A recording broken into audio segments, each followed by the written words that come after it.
ನಾನು ಶ್ರೀನಿವಾಸ್, ರಾಜ್ಯ ಸಂಘಟನಾ ಕಾರ್ಯದರ್ಶಿ, ಹಾಗೆಯೇ ಚಿಕ್ಕಬಳ್ಳಾಪುರ ಜಿಲ್ಲೆಯ ಉಸ್ತುವಾರಿ. ಕಳೆದ ವಾರ ನೀವು ನೋಡಿರ್ಬೋದು, ಗೌರಿಬಿದನೂರು ತಾಲೂಕಿನ ತೊಂಡೇಬಾವಿ ಹೋಬಳಿಯ ತೊಂಡೇಬಾವಿ ಗ್ರಾಮ ಪಂಚಾಯತಿಗೆ ಒಳಪಡುವಂಥ ಒಂದು ಏನು ಸರ್ಕಾರಿ ಖರಾಬ್ ಅಂತಿತ್ತು 9 ಗುಂಟೆ. ಅದರ ವ್ಯಾಲ್ಯೂ ಇವತ್ತಿನ ಮಾರ್ಕೆಟ್ ವ್ಯಾಲ್ಯೂ ಬಂದು 2,70,00,000.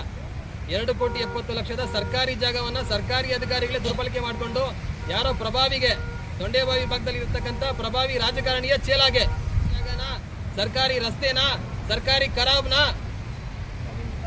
ರೆವಿನ್ಯೂ ಇಲಾಖೆಗೆ ಸೇರುವಂತ ಜಾಗನ ಕದ್ದಂತ ಒಬ್ಬ ವ್ಯಕ್ತಿಯ ವಿರುದ್ಧ ಅದೇ ಜಾಗಕ್ಕೆ, ಏನು ಸರ್ಕಾರಿ ಜಾಗ ಇತ್ತು ಅದೇ ಜಾಗಕ್ಕೆ ಹೋಗಿ ನಾವು ಲೈವ್ ಮಾಡಿದ್ವಿ. ಲೈವ್ ಅಲ್ಲಿ ನಿಮ್ಗೆಲ್ಲ ಗೊತ್ತಿರಬಹುದು, ಜಾಗನ ತೋರಿಸಿದೀವಿ. ಇವತ್ತಿನ ದಿನ ಅವರು ಅವರ ಮಾಡ್ಕೊಂಡಿದ್ದಾರೆ, ಹೋಟ್ಲು ಮಾಡ್ಕೊಂಡಿದ್ದಾರೆ. ಅವರ ಖಾಸಗಿ ACC ಕಂಪನಿಯ ಮುಂದೆನೆ ಇರತಕ್ಕಂಥ ಜಾಗನ ನೀವೆಲ್ಲ ನೋಡಿರ್ಬೋದು. ಆ ಜಾಗನ ನಾವು ತೋರಿಸಿದೀವಿ. ಅದೇ ವಿಚಾರವಾಗಿ ಗೌರಿಬಿದನೂರು ತಾಲೂಕಿನ ದಂಡಾಧಿಕಾರಿಗಳಿಗೂ ಸಹ ನಾವು ಮನವಿ ಪತ್ರ ಕೊಟ್ಟಿದ್ದೀವಿ. ಮನವಿ ಪತ್ರ ಕೊಟ್ಟು 7 ದಿನ ಕಾಲಾವಕಾಶನೂ ಕೇಳಿದ್ವಿ. ಕಾಲಾವಕಾಶನೂ ಮುಗಿದಿದೆ.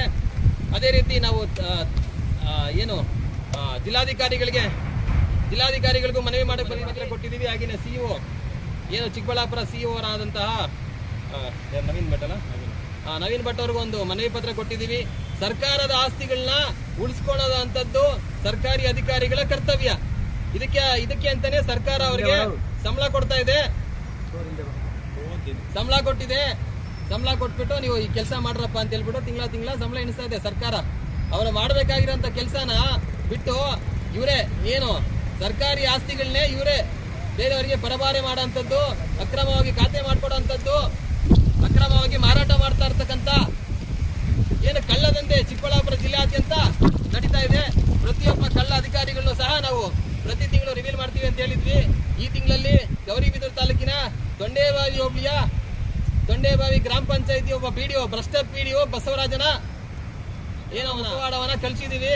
2,70,00,000 ಬೆಳೆ ಬಾಳುವಂತ ಸರ್ಕಾರಿ ಲ್ಯಾಂಡ್ ನ ಅಕ್ರಮವಾಗಿ, ಅದು ಸರ್ಕಾರಿ ಕಂದಾಯ ಇಲಾಖೆಗೆ ಒಳಪಡುವಂತ ಜಾಗನ ಇವನು PDO ಆಗಿದ್ದಂತ ಟೈಮಲ್ಲಿ ಅದೇ ಗ್ರಾಮ ಪಂಚಾಯತಿ ಅಧ್ಯಕ್ಷನಾದಂತಹ ಒಬ್ಬ ಅನಾಮಧೇಯನಿಗೆ ಪರಭಾರೆ ಮಾಡ್ತಾನೆ. ಏನು ಇವರ ಅಪ್ಪೊಂದು ಜಾಗ ಪರಭಾರೆ ಮಾಡೋದಕ್ಕೆ.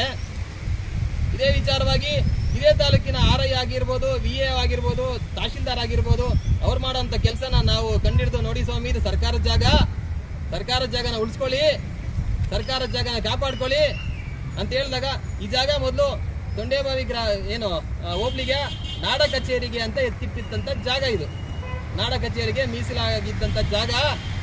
ನಮಗೆ ಬಂದ ಮಾಹಿತಿ ಪ್ರಕಾರ ನಾಡ ಕಚೇರಿ ಇಲ್ಲಿ ಕಟ್ಟಬೇಕು ಅಂತ ಸರ್ಕಾರಿ ಅಧಿಕಾರಿಗಳು ಅಲ್ಲಿರುವಂಥ ಜಾಗನ ತೆರವು ಮಾಡಕ್ ಹೋದಾಗ ಅಲ್ಲಿನ ಖಾಸಗಿ ಯಾರು ಪ್ರಭಾವಿ ರಾಜಕಾರಣಿ ಇದ್ದಾನೆ, ಅವನ ಚೇಲಾಗಳನ್ನ ಬಿಟ್ಟು 50-60 ಜನ ಚೇಲಾಗಳನ್ನ ಬಿಟ್ಟು ಪ್ರಭಾವನ ಬಳಸಿ ಸರ್ಕಾರಿ ಅಧಿಕಾರಿಗಳನ್ನ ಬೆದರಿಸಿ ಅಲ್ಲಿಂದ ಜಾಗ ಖಾಲಿ ಮಾಡಿಸಿದ್ದಾರೆ ಅಂತ ಒಂದು ಮಾಹಿತಿ ಬಂತು. ನಿಮಗೆ ನಾಚಿಕೆ, ಮಾನ, ಮರ್ಯಾದೆ ಏನಾದ್ರೂ ಇದೆಯಾ? ಸರ್ಕಾರದ ಅನ್ನ ತಿಂತಾ ಇದ್ದೀರಾ? ಸರ್ಕಾರದ ಸಂಬಳ ತಗೊಂತಾ ಇದ್ದೀರಾ? ಒಬ್ಬ ಖಾಸಗಿ ವ್ಯಕ್ತಿ ನಿಮ್ಮನ್ನ ಬೆದರಿಸ್ತಾನೆ ಅಂತ ಹೇಳಿದಾಗ ಅವನ ಮೇಲೆ ಏನು ಕಾನೂನು ಕ್ರಮ ತಗೊಬೇಕು ಅದನ್ನ ಬಿಟ್ಬಿಟ್ಟು ಅವನ ಜೊತೆನೆ ಶಾಮೀಲಾಗಿ ಅಕ್ರಮ ಆಗಿರಂತ ಖಾತೆಯನ್ನ ಮಾಡ್ಕೊಡ್ತಾ ಇದ್ದೀರಲ್ಲ. ನಿಮ್ಗೆ ನಾಚಿಕೆ, ಮಾನ, ಮರ್ಯಾದೆ ಇಲ್ವಾ? ಆ ದುಡ್ಡು ತಗೊಂಡೋಗಿ ನಿಮ್ಮ ಹೆಂಡತಿ ಮಕ್ಕಳಿಗೆ ಇರ್ತೀರಲ್ಲ, ಉತ್ತರ ಆಗ್ತೀರಾ? ನಮಗೆ ನಿನ್ನೆ ಈ ವಾರದಲ್ಲಿ ಒಂದು ಮಾಹಿತಿ ಬಂತು. ಅಲ್ಲಿ ಸುಮಾರು 15 ವರ್ಷದಿಂದ RI ಆಗಿರತಂತ ಮಹಾಶಯ ಒಬ್ಬ ಹಾಸ್ಪಿಟಲ್ ಬಿಟ್ಟ ಮೇಲೆ ನರಳ್ತಾ ಇದ್ದಾನಂತೆ. ನಿಮ್ಗೆ ಕಾನೂನು ಭಯ ಇಲ್ಲ. ಪ್ರಕೃತಿ ನೋಡ್ತಾ ಇರುತ್ತೆ, ಪ್ರತಿಯೊಂದು ನೋಡ್ತಾ ಇರುತ್ತೆ. ನೀವು ಮಾಡಿರೋಂಥ ಕರ್ಮಗಳು ಪ್ರತಿಯೊಂದು ನಿಮಗೆ ರಿಟರ್ನ್ ಕೊಡುತ್ತೆ ಅಂತ ನಾನು ಲಾಸ್ಟ್ ವಿಡಿಯೋದಲ್ಲಿ ಹೇಳಿದ್ದೆ. ಇದೇ PDO ಫೋನ್ ಮಾಡ್ತಾನೆ, ಬೇರೆಯವ್ರ ಕೈಲಿ ಫೋನ್ ಮಾಡಿಸ್ತಾನೆ, ನಮಗೆ ಹಾರ್ಟ್ ಅಟ್ಯಾಕ್ ಆಗಿದೆ, ಏನು ಹೃದಯ ಸಂಬಂಧಿ ಕಾಯಿಲೆ ಇದೆ, ದಯವಿಟ್ಟು ಇದನ್ನ ನೀವೇನು ಹೋರಾಟ ಮಾಡ್ತಾ ಇದ್ದೀರಾ ಅದನ್ನ ಹಿಂಪಡಿರಿ ಅಂತ ಹೇಳ್ಬಿಟ್ಟು ಧಮಕಿ ಹಾಕ್ಸ್ತಾನೆ. ಏನವನು ಖಾಸಗಿ ವ್ಯಕ್ತಿ ಇದ್ದಾನೆ. ಸುಮಾರು ಕಳೆದ 10 ದಿನದಿಂದ ಒಂದು 50ಕ್ಕೂ ಹೆಚ್ಚಿನ ಕರೆಗಳು ಬಂದಿದೆ ನನಗೆ. ಎದುರಿಸ್ತಾರೆ. ನೀವು ಮಾಡೋಂಥ ಕೆಲಸನ ನಾವು ನಮ್ಮ ಪ್ರಾಣನ ಪಣಕ್ಕಿಟ್ಟು ಹೆಂಡತಿ ಮಕ್ಕಳು ಬಿಟ್ಟು ರೋಡಲ್ಲಿ ನಿಂತ್ಕೊಂಡು ಇವತ್ತು ಅರ್ಚಾಡ್ತಾ ಇದ್ದೀವಿ. ಸರ್ಕಾರದ ಆಸ್ತಿ, ಇದನ್ನ ಉಳಿಸ್ಕೊಳ್ರಿ.